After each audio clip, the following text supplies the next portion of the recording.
One thing about people that like fashion or just like their clothes or just like to have their own style is that just that they like to have their own style.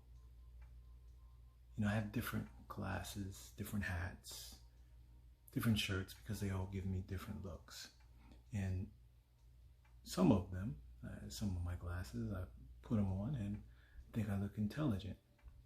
Some of them I put them on, I think I look cool. Some of them I put them on and I think it's a little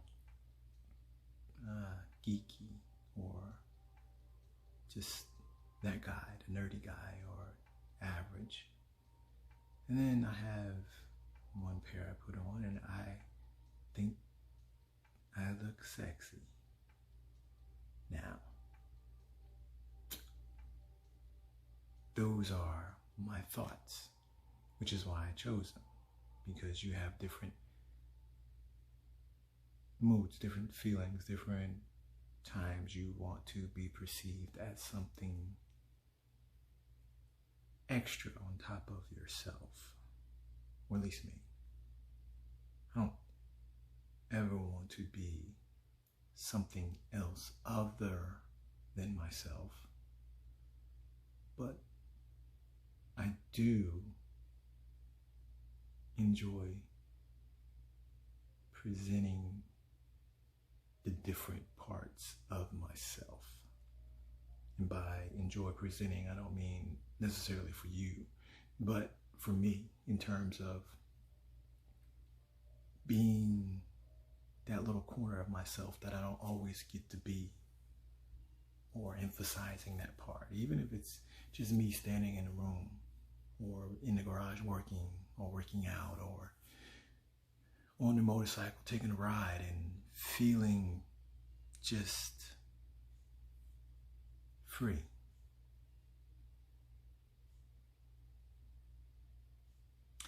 But here's the thing. People often hide behind the mask, any mask that keeps them from having to show the real self. You can't run from what you see in the mirror. As a matter of fact, when you look in the mirror, there should be, you get those see-through letters or stick-on letters that you put on the wall, and they're on a transparent base, and so therefore they take on the color of whatever is around them, or you place them on. There should be something on your mirror. Yeah, I'm thinking I'm going to do this for myself now. I'm thinking about it. There should be something on your mirror that speaks to who and what you are every time you look in the mirror. Like when you go look in the mirror, there should be a transparent sticker with the letters on it that stand out, maybe in red or orange or something vibrant that gets your attention so that it doesn't become just normal every time you walk into that room and look at that mirror. But it stands out and makes you think about it. I think I'm going to put on mine. What are you? Or who are you? What do you stand for?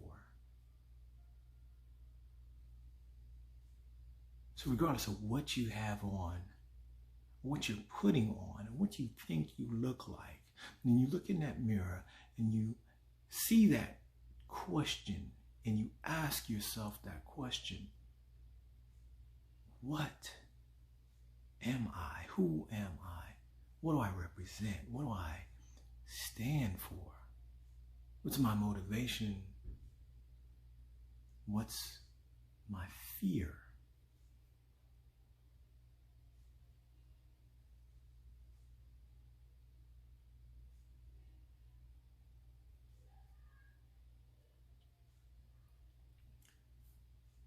What am I going to be? What am I going to represent? What part of me am I going to represent when I walk out of this door, into the next room, outside, into the world, at work? What am I going to present? What am I about? These are the questions that should rotate, play on a loop in your mind, and you should be forced to answer them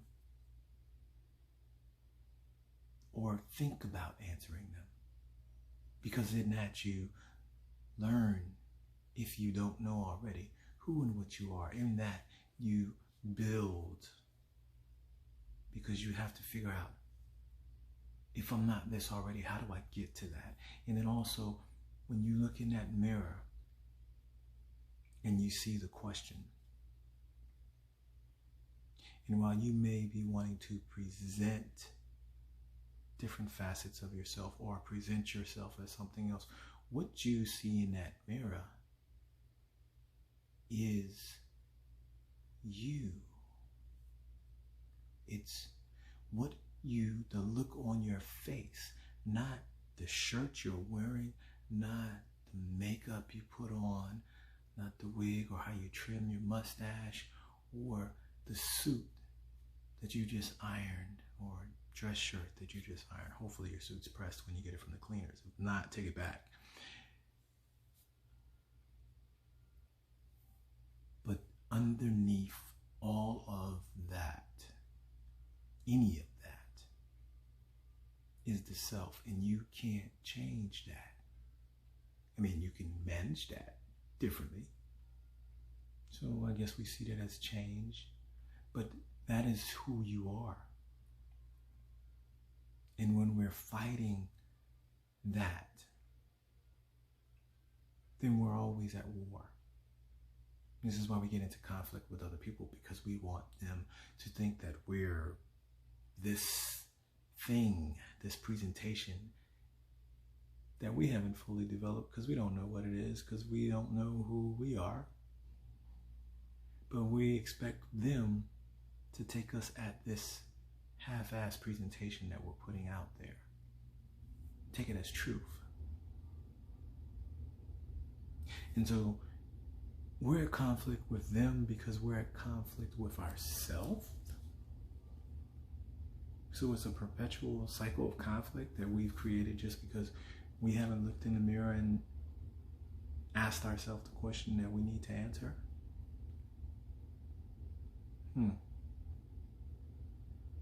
So the war is not really without, it's within.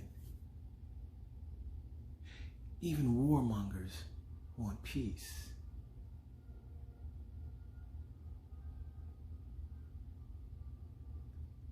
But peace comes from war, unfortunately, or fortunately. And not necessarily war, not necessarily battles, but from conquering and understanding. You have to understand and conquer yourself, because you are your worst enemy, can be your worst enemy, also can be your biggest ally. But if you don't understand that, then you're at a constant battle with yourself, trying to figure out what you are and how to manage that, because you want to present this, and maybe you have that, but maybe you haven't developed that yet. So you're trying to present that, just makes you look a little foolish or lost or both.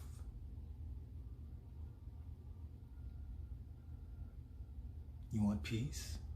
Know self. You want to know self, understand self, ask the questions, and then conquer self. And I've said this before, and it's not my saying, because it was quoted way before I was ever born, but something to the effect of, a great man or woman can conquer others, but the greatest man or woman conquers themselves. And in doing that, you will achieve your peace, or at least the ability to have it. Because now you've fought the end all of all wars, and you on the other side of it. Accept, acclimate, accelerate, and achieve.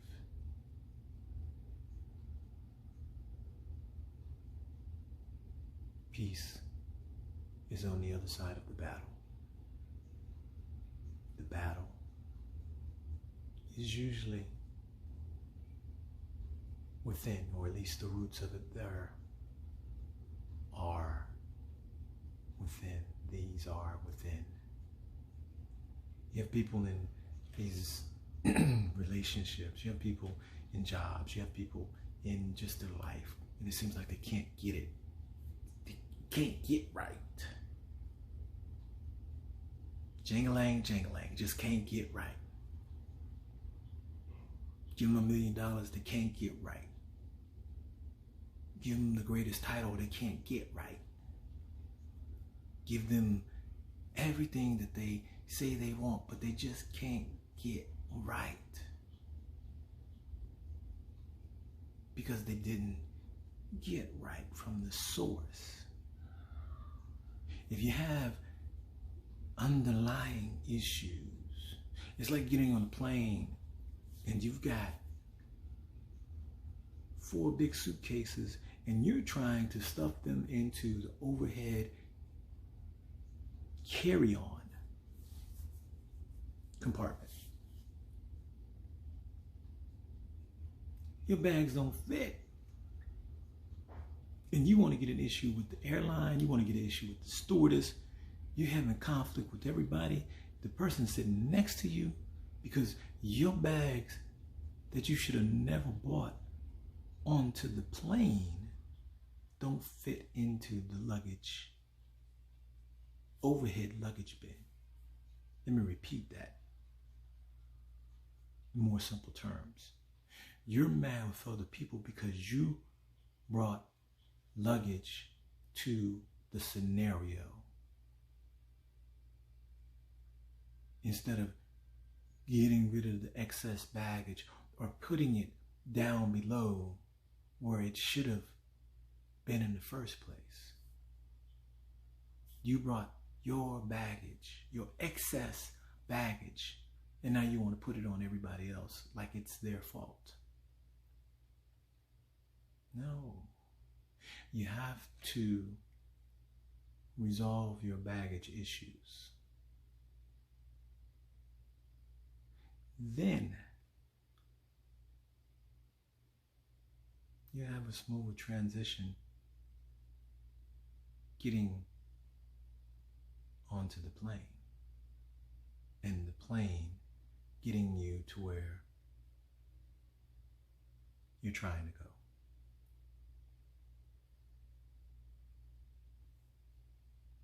I'm just saying, we point,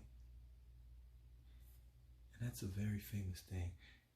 I don't know if it was in elementary school or whatever, but if you point, there's usually 3 fingers pointing back at you, right? So you point to the outside source, but then there's the internal, the acceptance, and the resolution that are yours to deal with. External agitator, internal disintegrators that have not been dealt with.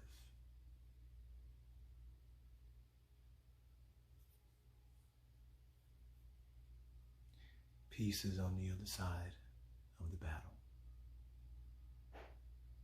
Thoughts from the basement.